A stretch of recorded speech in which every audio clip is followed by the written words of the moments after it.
Hello everyone, welcome to our YouTube channel. अगर आप IGNOU M A history यानी MHI 03 के इतिहास लेखन और शोध पद्धतियों का असाइनमेंट कर रहे हैं 2026 टू 2027, तो आज ये वीडियो आपके लिए बहुत ज़्यादा इम्पोर्टेंट होने वाला है।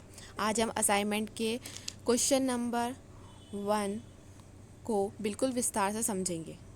क्वेश्चन नंबर 1 क्या है? सूक्ष्म इतिहास से आप क्या समझते हैं? इतिहास लेखन की इस परंपरा से संबंधित इतिहासकारों व उनके अनुसंधानों का वर्णन कीजिए। इस क्वेश्चन को हम समझने के लिए 6 पार्ट्स में यानी 6 भागों में विभाजित करेंगे। पहला, सूक्ष्म इतिहास का अर्थ और परिभाषा। दूसरा, इसकी उत्पत्ति और ऐतिहासिक पृष्ठभूमि। तीसरा, इसकी प्रमुख विशेषताएं। चौथा, प्रमुख इतिहासकार और उनके विचार। पांचवा, प्रमुख कृतियां और अनुसंधान। छठा, सूक्ष्म इतिहास का महत्व तथा निष्कर्ष। ठीक है, तो चलिए सबसे पहले समझते हैं आखिर सूक्ष्म इतिहास क्या है। सूक्ष्म इतिहास का अर्थ और परिभाषा। सूक्ष्म इतिहास को अंग्रेजी में माइक्रो हिस्ट्री और इतालवी परंपरा में माइक्रोस्टोरिया कहा जाता है। ये इतिहास लेखन की ऐसी पद्धति है जिसमें किसी छोटी और स्पष्ट ऐतिहासिक इकाई जैसे कि व्यक्ति, परिवार, गांव, समुदाय या किसी विशेष घटना का अत्यंत गहराई से अध्ययन किया जाता है। हाँ, लेकिन एक बात बहुत ज़्यादा महत्वपूर्ण है। क्या कहते हैं? सूक्ष्म इतिहास का जो अर्थ है केवल छोटे विषय का इतिहास लिखना नहीं है। यदि कोई इतिहासकार केवल छोटे से गांव का वर्णन कर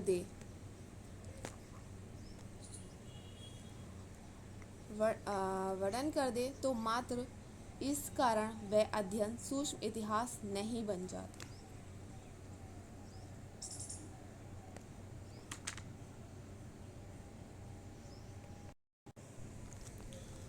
किसी छोटे सूक्ष्म इतिहास का वास्तविक उद्देश्य है किसी छोटे विशिष्ट ऐतिहासिक मामले के गहन अध्ययन के माध्यम से व्यापक सामाजिक, सांस्कृतिक, आर्थिक और ऐतिहासिक प्रक्रियाओं को समझाना। अर्थात अध्ययन का क्षेत्र छोटा हो सकता है लेकिन उसमें पूछे जाने वाले ऐतिहासिक प्रश्न बहुत व्यापक हो सकते हैं। उदाहरण के लिए कार्लो गिन्सबर्ग ने एक साधारण इतालवी मिलर अर्थात अनाज पीसने वाले व्यक्ति के विचारों का अध्ययन किया। देखने में ये केवल एक व्यक्ति का अध्ययन है, लेकिन उसके माध्यम से उस समय की लोकप्रिय संस्कृति, धार्मिक धारणाओं और सामाजिक मानसिकता को समझने का प्रयास किया।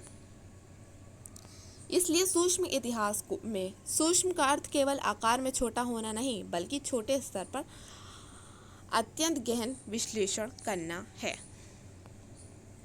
अब हम असाइनमेंट में क्या लिखेंगे? असाइनमेंट में जो परिभाषा लिखेंगे वो लिखेंगे सूक्ष्म इतिहास लिखने की वह पद्धति है जिसमें किसी विशिष्ट व्यक्ति, परिवार, समुदाय, स्थान या घटना का सूक्ष्म एवं गहन अध्ययन करके उसके माध्यम से व्यापक सामाजिक, सांस्कृतिक, आर्थिक तथा ऐतिहासिक प्रक्रियाओं को समझने का प्रयास किया जाता है। ठीक है, अब ये हो गया हमारा फर्स्ट पार्ट कंप्लीट कि सूक्ष्म इतिहास है क्या है। इसमें क्या है, सिर्फ इसका अर्थ छोटा सूक्ष्म इसलिए नहीं है, बल्कि इसका ये है कि छोटे स्तर पर छोटी चीज़ों को नोटिस करना और उनका गहन अध्ययन करना। ठीक है, जो चीज़ें बड़े उसमें रह जाती थी, क्योंकि पहले राज दरबारी इतिहास लिखा जाता, राजाओं के बारे में, महान लोगों के बारे में, छोटे लोगों पर या समाज को समझना तो हमें छोटी छोटी चीज़ों को नोटिस करना पड़ता था। ठीक है, अब हम इसका करेंगे पार्ट 2, सूक्ष्म इतिहास की उत्पत्ति और ऐतिहासिक पृष्ठभूमि। अब प्रश्न उठता है कि सूक्ष्म इतिहास का विकास कब और कहाँ हुआ। आधुनिक इतालवी सूक्ष्म इतिहास का विकास मुख्यतः 1970 के दशक में इटली में हुआ। इसके विकास की पृष्ठभूमि में उस समय के इतिहास लेखन में चल रही व्यापक बहसें महत्वपूर्ण थी। 20वीं शताब्दी के मध्य में इतिहास लेखन में सामाजिक इतिहास तथा सामाजिक विज्ञानों से प्रभावित ऐसे अध्ययन लोकप्रिय हुए जिनमें समाज की व्यापक संरचनाओं, आर्थिक प्रक्रियाओं और कालीन परिवर्तनों पर विशेष ध्यान दिया जाता था। लेकिन धीरे धीरे कुछ इतिहासकारों ने प्रश्न उठाया कि क्या व्यापक सामाजिक संरचनाओं और बड़े आंकड़ों के अध्ययन से प्रत्येक व्यक्ति के वास्तविक अनुभवों को समझा जा सकता है। बड़े बड़े ऐतिहासिक मॉडल स्थानीय समाजों की विविधता और व्यक्तित्व की सक्रिय भूमि को पूरी तरह समझ सकते हैं। इन्हीं प्रश्नों के बीच इटली में इतिहासकारों के एक समूह ने छोटे स्तर पर अत्यंत गहन ऐतिहासिक अध्ययन करने की दिशा विकसित की। इस विकास में Carlo Ginzburg, Giovanni Levi, Carlo Poni और एडुआर्डो ग्रेडी जैसे इतिहासकारों का महत्वपूर्ण योगदान रहा। इतालवी इतिहास पत्रिका क्वादेर्नियो स्टोरिची भी इस बौद्धिक विकास का एक महत्वपूर्ण मंच बनी। ये बात ध्यान रखना आवश्यक है कि सूक्ष्म इतिहास को किसी एक इतिहासकार द्वारा स्थापित की गई एक कठोर एकरूप ऐतिहासिक विचारधारा के रूप में नहीं देखना चाहिए।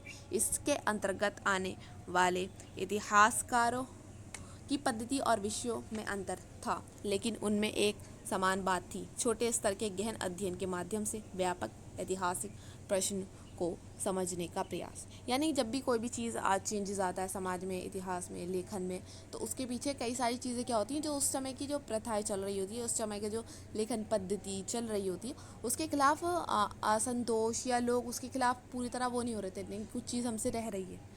ठीक है, तो उन्होंने क्या देखा कि बड़े बड़े लोगों का तो इतिहास लिखा जा रहा है, लेकिन छोटे स्तर का जो इतिहास है जो हमें ऐतिहासिक ग्रंथों में होना चाहिए वो हमें नहीं मिल रहा। ऐतिहासिक ग्रंथों को समझने के छोटे स्तर का इतिहास होना बहुत ज़्यादा ज़रूरी है। ठीक है, अब हम देखेंगे सूक्ष्म इतिहास की प्रमुख विशेषताएं। ठीक है, तो अब हम इन्हें किस तरह समझते हैं? छोटे पैमाने का अध्ययन। सूक्ष्म इतिहास क्या है? छोटे पैमाने का अध्ययन है। सूक्ष्म इतिहास में अध्ययन की इकाई अपेक्षाकृत छोटी होती है, मतलब दूसरे ऐतिहासिक लेखनों से। ठीक है, ये कोई व्यक्ति, परिवार, गांव, समुदाय, स्थानीय संस्था या विशिष्ट घटना हो सकती है। इसके अंतर्गत ये लोग आ सकते हैं। ठीक है, लेकिन इस विषय के माध्यम से व्यापक ऐतिहासिक प्रश्न को समझने का प्रयास किया जाता है। ठीक है, सामान्य लोगों पर ध्यान। ठीक है,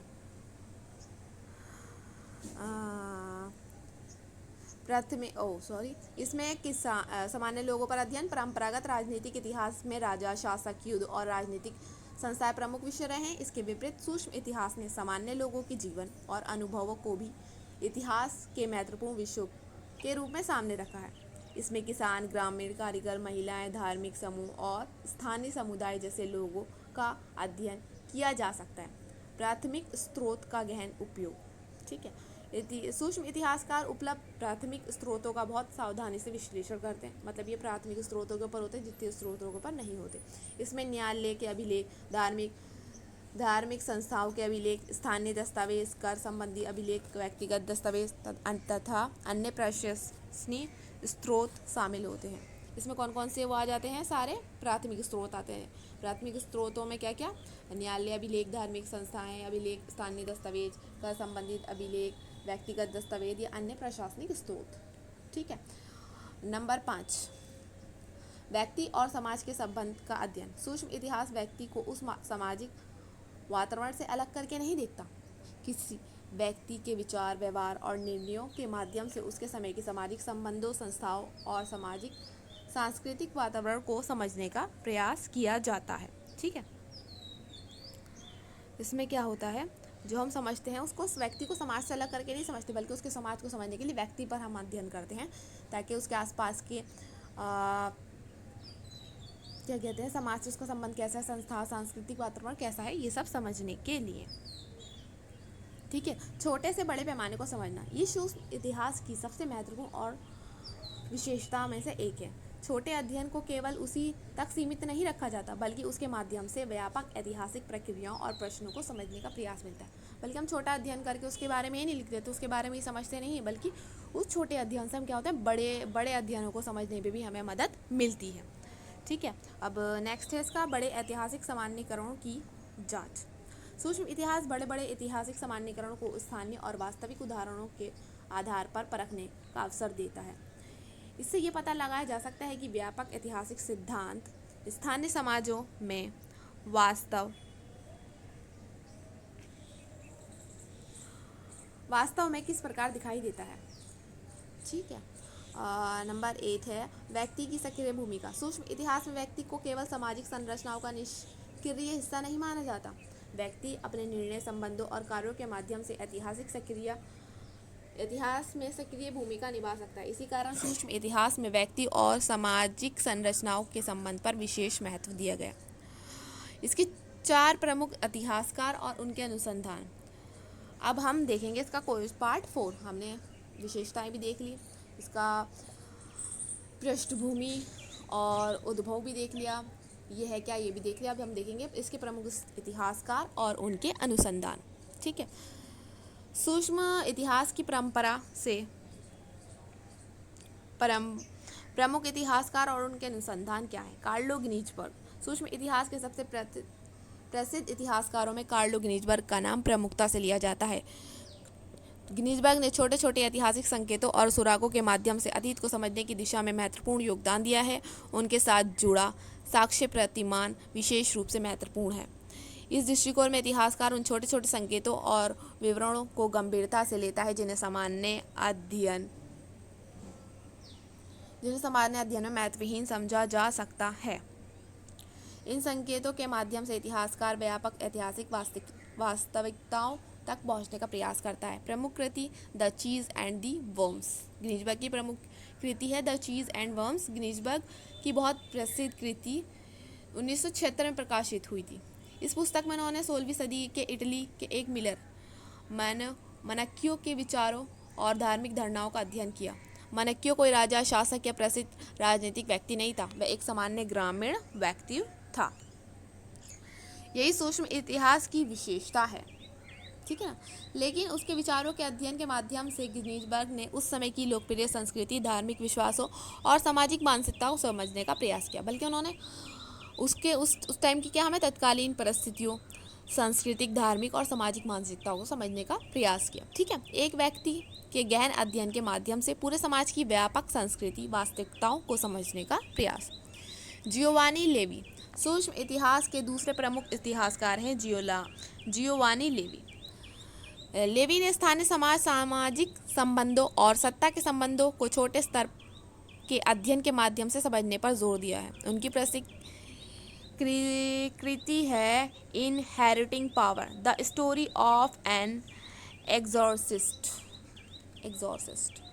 इस अध्ययन में एक स्थानीय समाज और उसके सामाजिक संबंधों के माध्यम से सत्ता, प्रतिष्ठा, पारिवारिक संबंधों और सामाजिक व्यवहारों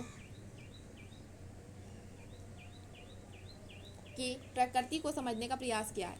जियोवानी लेवी के दृष्टिकोण से यह महत्वपूर्ण है कि किसी छोटे स्थानीय अध्ययन में केवल स्थानीय घटना मानकर समाप्त नहीं कर दिया जाता, बल्कि ये देखा जाए कि छोटे अध्ययन से व्यापक सामाजिक संरचनाओं और संबंधों के बारे में क्या जानकारी प्राप्त होती है। इस प्रकार लेवी के कार्यों में स्थानीय समाज, सामाजिक संबंध और व्यक्ति के सक्रिय भूमिका का विशेष महत्व दिखाई देता है। यानी क्या इन्होंने किसी भी घटना को छोटा नहीं मानना चाहिए, बल्कि उससे जुड़े जो चीज़ें हैं, आखिर वो घटना हुई क्यों, कैसे हुई, किस वजह से हुई, उनको जानना ज़रूरी है। कार्लो पोनी भी इतालवी सूक्ष्म इतिहास के विकास में महत्वपूर्ण इतिहासकार थे।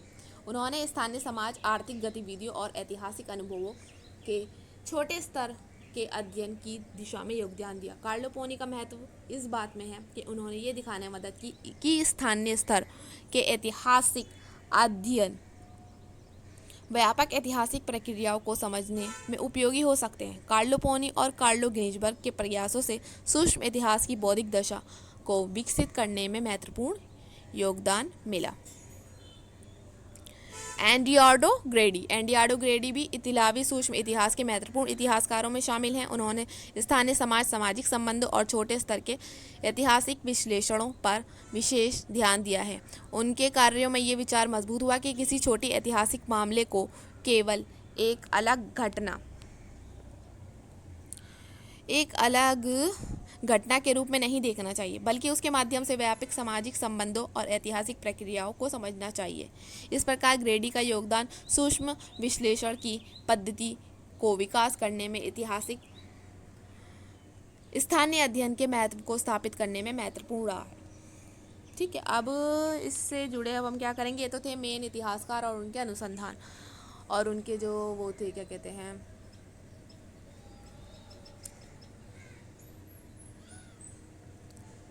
ठीक है। अब हम पढ़ेंगे सूक्ष्म इतिहास से जुड़े अन्य महत्वपूर्ण अध्ययन। अब हम यहाँ कुछ ऐसे प्रसिद्ध अध्ययनों को भी समझना आवश्यक है जिन्हें सूक्ष्म ऐतिहासिक दृष्टिकोण से महत्वपूर्ण उदाहरण के रूप में देखा जाता है। एमानुएल ले रॉय लगूरी मोटायून जो है, ये क्या है, उनकी कृति 1975 में प्रकाशित हुई। इसमें 14वीं शताब्दी के फ्रांस के एक छोटे ग्रामीण गांव के जीवन का विस्तृत अध्ययन किया गया। इस अध्ययन के माध्यम से ग्रामीण समाज, धार्मिक विश्वासों, सामाजिक संबंधों और दैनिक जीवन को समझने का प्रयास किया गया। ये अध्ययन छोटे स्थानीय समाज के माध्यम से व्यापक सामाजिक सांस्कृतिक इतिहास को समझने में महत्वपूर्ण उदाहरण है। Natalie Zemon Davis, the return of Martin Guerre. Natalie Zemon Davis की प्रसिद्ध कृति the return of Martin Guerre में 16वीं शताब्दी फ्रांस के एक प्रसिद्ध पहचान संबंधी घटना का अध्ययन किया गया। इस अध्ययन के माध्यम से ग्रामीण समाज, परिवार, पहचान, सामाजिक संबंध और सांस्कृतिक मान्यताओं को समझने का प्रयास किया गया। ये भी छोटे और विशिष्ट ऐतिहासिक मामले के अध्ययन माध्यम से व्यापक सामाजिक सांस्कृतिक प्रश्नों को समझने का उदाहरण है। अब सूक्ष्म इतिहास का महत्व, ठीक है। अब हम इसके अंतिम और मुख्य भाग पर आते हैं। सूक्ष्म इतिहास का महत्व क्या है, ठीक है। सबसे पहला, इतिहास का दायरा विस्तृत करना। सूक्ष्म इतिहास ने इतिहास को केवल राजाओं, युद्धों और राजनीतिक घटनाओं तक सीमित नहीं कर दिया। इसने सामाजिक, सांस्कृतिक जीवन के अनेक छोटे संसारों को इतिहास के अध्ययन का हिस्सा बनाया। दूसरा, सामान्य लोगों को इसमें स्थान देना। इस पद्धति के माध्यम से किसान, ग्रामीण कारीगर, महिलाएं और स्थानीय समुदायों जैसे सामान्य लोगों के अनुभवों का अध्ययन संभव हुआ। तीसरा, स्थानीय इतिहास को महत्व देना। सूक्ष्म इतिहासकार छोटे छोटे दस्तावेजों और संकेतों को भी गंभीरता से लेते हैं। इस इतिहास में स्रोतों की व्याख्या को नए रास्ते खुले। पांचवा, बड़े सिद्धांतों की जांच। सूक्ष्म इतिहास ने यह दिखाया कि बड़े ऐतिहासिक सिद्धांतों और सामान्यीकरण को वास्तविक स्थानीय अनुभवों के आधार पर भी परखा जाना चाहिए, ठीक है। छठा, व्यक्ति और संरचना के संबंध में समझना। सूक्ष्म इतिहास ने इस बात पर ध्यान दिया कि व्यक्ति केवल सामाजिक संरचनाओं का निष्क्रिय हिस्सा नहीं है,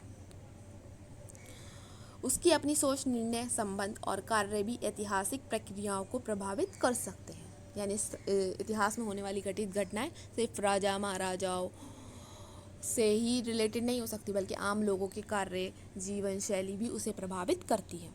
सूक्ष्म इतिहास की सीमाएं, ठीक है। एमए स्तर, ठीक है।